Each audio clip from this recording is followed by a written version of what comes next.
J'ai pu observer 4 grands facteurs qui peuvent favoriser l'emploi en CUMA.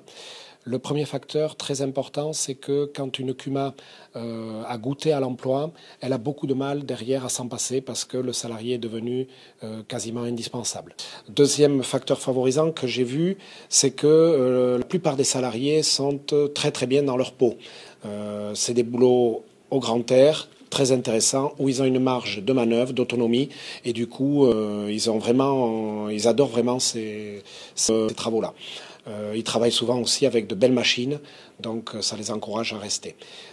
Ensuite, troisième facteur favorisant, les adhérents dans les CUMA veulent de plus en plus un service complet. C'est-à-dire qu'ils veulent non seulement les machines, mais aussi ceux qui conduisent les machines.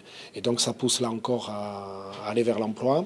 Et enfin, le troisième facteur favorisant, c'est que j'ai trouvé souvent au sein des CUMA des décideurs, un noyau de décideurs très soudés et qui donc n'hésitaient pas, parce qu'ils se connaissent bien, ils se font confiance, à franchir ce pas vers l'emploi. Le premier facteur, c'est qu'il est plus facile de voir le coût d'un salarié que les gains qu'il va générer.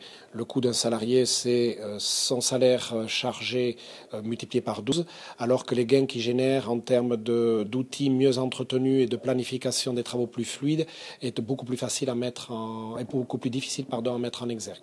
Le deuxième facteur qui peut freiner l'emploi en CUMA, c'est que être employeur, c'est pas quelque chose de facile. Ça peut entraîner un certain nombre de petites tracasseries administratives ou de responsabilités assez lourdes. Le troisième facteur qui souvent a pu freiner les CUMA, c'est que au départ elles font un petit peu un sondage au niveau de leurs adhérents pour voir les besoins, et les adhérents ont du mal à s'engager et à afficher leurs besoins réels, sentant qu'ils vont peut-être être obligés après derrière d'employer cette main-d'œuvre. Donc on a du mal à vraiment récupérer le besoin réel. On a même constaté que c'était en fait le contraire, c'est quand un salarié arrive que les besoins vont se multiplier. Et enfin, dernier facteur freinant, c'est que un salarié, quand on l'a embauché, derrière, il faut s'en occuper. Et il faut notamment l'encadrer, le suivre. Et ça, c'est de l'énergie, c'est du temps. Moi, je pense qu'il y aurait 2 niveaux d'action possibles. C'est d'abord au niveau des animateurs dans chaque département, leur donner les moyens de cette action, de l'emploi, qui réclame beaucoup d'énergie, beaucoup de formation. Et ça serait peut-être des emplois dédiés du coup à cette problématique-là.